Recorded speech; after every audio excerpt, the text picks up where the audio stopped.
Hello friends, आप सभी का हमारे यूट्यूब चैनल में स्वागत है। दोस्तों, आज हम बात करने वाले हैं इंडिया और उसके स्टेट्स के बारे में। सबसे पहले हम लोग प्रारंभ करने जा रहे हैं जम्मू एंड कश्मीर, जो कि भारत के उत्तरी छोर में स्थित है। सबसे पहले हम लोग देख लेते हैं मैप में कि जम्मू एंड कश्मीर जो है सो भारत में कहाँ पर है। तो आप लोग के सामने ये मैप दिख रहा होगा, जहाँ पर जम्मू कश्मीर आप लोग को नज़र आता होगा। तो आप लोग देख सकते हैं जम्मू एंड कश्मीर जो है सो उत्तर में स्थित है। यह एक बेहद ही खूबसूरत जगह है पर्यटन के दृष्टिकोण से। दोस्तों, जम्मू एंड कश्मीर के बारे में जितने भी चीज़ हम लोग देखने वाले हैं उसमें जीआई टैग्स भी सम्मिलित है, तो इसको लास्ट तक देखें।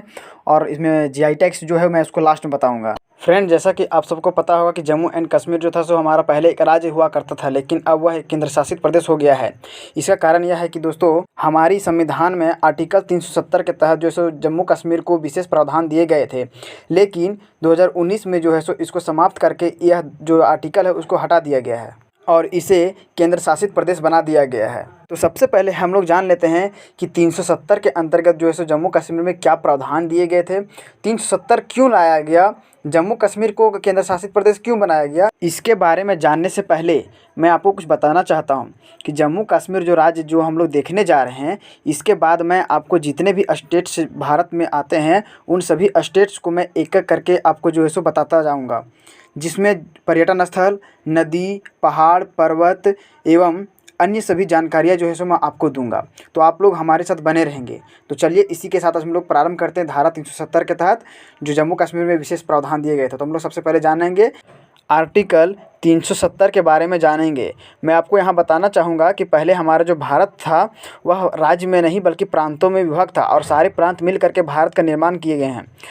जम्मू कश्मीर भी एक प्रांत का भाग था जो सबसे लास्ट में विलय हुआ है, लेकिन वह भारत में मिलने से पूर्व इसने अपने कुछ प्रावधान रखे कि हमको यहाँ पर कुछ विशेष दर्जा दिया जाए।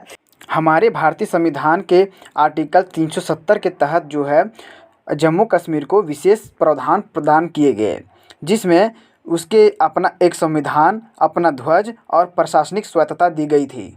इसके साथ ही दोस्तों, वहाँ पर जम्मू कश्मीर के लोगों के अलावा कोई बाहरी जो है सो अपना ज़मीन वहाँ पर ना खरीद सकता था, ना वहाँ पर जो है सो रह सकता था अपना घर बना करके, बल्कि वहाँ पर कुछ दिनों तक चाहे तो पर्यटन के दृष्टिकोण से रह सकता था। भारतीय स्वतंत्रता के पश्चात से लेकर 2019 तक यह प्रावधान थे, लेकिन जम्मू कश्मीर पुनर्गठन अधिनियम 2019 के भीतर यह जो भारतीय संसद है, दोनों सदनों अपर हाउस और लोअर हाउस में पारित किया गया और 370 को जो है समाप्त कर दिया गया। और ये दोनों जो लद्दाख और जम्मू कश्मीर पहले एक हुआ करते थे, एक राज्य हुआ करते थे, इन दोनों को अलग करके केंद्र शासित प्रदेश बना दिया गया। यही इन्हीं दोनों में से जो है जम्मू कश्मीर की हम लोग बात कर रहे हैं।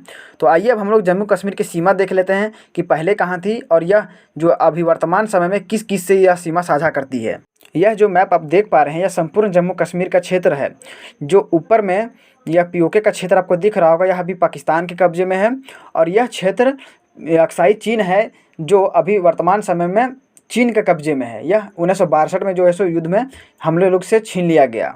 आर्टिकल 370 हटने के बाद यह जो दो क्षेत्र आपको दिख रहे हैं, यह एक लद्दाख है और यह एक जम्मू कश्मीर जो केंद्र शासित प्रदेश के रूप में परिवर्तित हो गए हैं। जैसा कि आप इस मैप में देख पा रहे हैं, जम्मू कश्मीर पाकिस्तान प्रशासित के प्रदेश आज़ाद कश्मीर और गिलगित बाल्टिस्तान पश्चिम और उत्तर में हैं। अगर बात करें भारतीय राज्यों की, तो हिमाचल प्रदेश और पंजाब के उत्तर में लद्दाख की पश्चिमी में स्थित है। यह पूरा का पूरा क्षेत्र जो है वह 42,241 वर्ग किलोमीटर क्षेत्र में फैला हुआ है। अगर बात करें हम यहाँ के हाईएस्ट माउंटेन की, तो जो इसकी हाईएस्ट माउंटेन है वह नानपीक पर्वत है, जिसकी ऊंचाई 7,135 मीटर है। तो चलिए आइए देखते हैं इसको मैप में। जैसा कि आप इसे भारत के मैप में देख पा रहे हैं, नानकुक पर्वत यह एक बेहद ही खूबसूरत जगह है। इसकी आकृति तो आप लोग को देख कर के ही पता चल रही है कि यह कितनी खूबसूरत जगहों में से एक है। अगर हम बात करें यहाँ के सबसे नीचे क्षेत्र की, तो वह चिनाब नदी का क्षेत्र, जैसा कि आप मैप में देख पा रहे होंगे, इसकी ऊंचाई 247 मीटर है। तो यहाँ देख सकते हैं मैप में, यह भी एक खूबसूरत जगहों में से एक है। इसके साथ ही हम लोग बात कर लेते हैं यहाँ की भाषाओं की। तो यहाँ पर पहाड़िया, पंजाबी, गोजरी, दादरी और भदरवाही भाषाएं यहाँ पर बोली जाती है। इसके साथ कई और भाषाएं भी बोली जाती हैं। तो जब हम लोग भाषाएं के बारे में पढ़ेंगे स्पेशल क्लास में, तो उसमें देखेंगे कि यहाँ पर कौन कौन सी भाषाएं बोली जाती हैं। अब हम लोग आगे देखेंगे जम्मू कश्मीर के प्रमुख झील। जिसकी अपनी कुछ अलग ही विशेषताएं हैं। पहला देखते हैं हम लोग, जो आप लोग के स्क्रीन में जो मैप दिख रहा है उसमें नागिन झील यह है। यह इसकी एक अपनी विशेषताएं हैं जिसके बारे में हम लोग अब आगे देखेंगे। दूसरा यह है वुलर झील, जो आपको मैप में दिख रहा है। यह एशिया का सबसे बड़ी ताज़े पानी की झीलों में से एक है दोस्तों। चलिए नेक्स्ट देखते हैं। नेक्स्ट है कोरसार नाग झील, जैसा कि आप इस मैप में देख पा रहे हैं इसकी आकृति। चलिए नेक्स्ट है मनसलाब झील, यह इसकी भी आकृति आप लोग देख सकते हैं, मैंने आपके स्क्रीन पर लगा दिया है। अब हम लोग आगे देखने जा रहे हैं बेहद ही महत्वपूर्ण पर्यटक स्थल। तो चलिए शुरुआत करते हैं हम लोग श्रीनगर से, जो धरती का स्वर्ग के नाम से जानी जाती है। जो इसकी अगर बात करें विशेषताएं की तो इसके बारे में कही नहीं जा सकती है, इतनी ही आकर्षक पर्यटक स्थल है। यह श्रीनगर जो है वह झेलम नदी के तट पर स्थित है। जैसा कि आप लोग इसे मैप में देख ही पा रहे होंगे कि यह कितनी सुंदर जगह है। चलिए दूसरा हम लोग पर्यटन स्थल की बात करते हैं तो हल्द्वानी का चर्च स्थल, जैसा कि आप इसे आकृति में देख पा रहे होंगे, यह डाल झील पर स्थित है। चलिए अब हम लोग आगे बढ़ते हैं और हिंदू धर्म में से देखते हैं जो शक्तिपीठ कहे जाते हैं वैष्णो देवी धाम, इसके बारे में जानते हैं। यह भी जो है सो जम्मू कश्मीर में स्थित है। यहाँ पर भी सालों में लगभग लाखों लाख जो है सो पर्यटन यहाँ पर आते हैं भ्रमण के लिए। मैं तो आपको यही बोलूँगा कि आप भी एक बार इसे ज़रूर घुमाएं, क्योंकि ये बेहद ही खूबसूरत जगह है। चलिए नेक्स्ट हम लोग बात करते हैं अमरनाथ मंदिर की। यह भी एक पहाड़ में स्थित मंदिर है, जैसा कि आप इसे देख पा रहे होंगे, इसकी आकृति देखने से ही आपको पता चल रही होगी। बात की जाए अगर जम्मू कश्मीर की तो यह पूरा का पूरा पहाड़ी क्षेत्र है। यहाँ पर जितने भी पर्यटन स्थल है वह पूरा का पूरा जो है सो जलवायु, इसकी क्लाइमेट बेहद ही आकर्षक है और पूरा का पूरा पहाड़ी क्षेत्र पर ही स्थित है, जिसके कारण से यहाँ पर काफ़ी पर्यटक जो है सो आकर्षित होते हैं। चलिए देखते हैं अब अगला है। यह देख पा रहे हैं आप, यह इमेज को देखने से ही कितनी आकर्षक लगती है, तो इसका नाम जानने के लिए आप लोग ज़रूर बेताब होंगे। इसका नाम है पटनी टॉप। चलिए नेक्स्ट हम लोग देखते हैं जो फिल्म के दृष्टिकोण से काफ़ी महत्वपूर्ण है। यहाँ पर काफ़ी फिल्मी शूटिंग होते हैं यहाँ पे। इसका नाम है गुलमर्ग। यह स्थल जो है सो पर्यटन के लिए बेहद ही आकर्षक है, जहाँ पर प्रत्येक वर्ष काफ़ी ज़्यादा पर्यटक यहाँ पर भ्रमण के लिए आते हैं।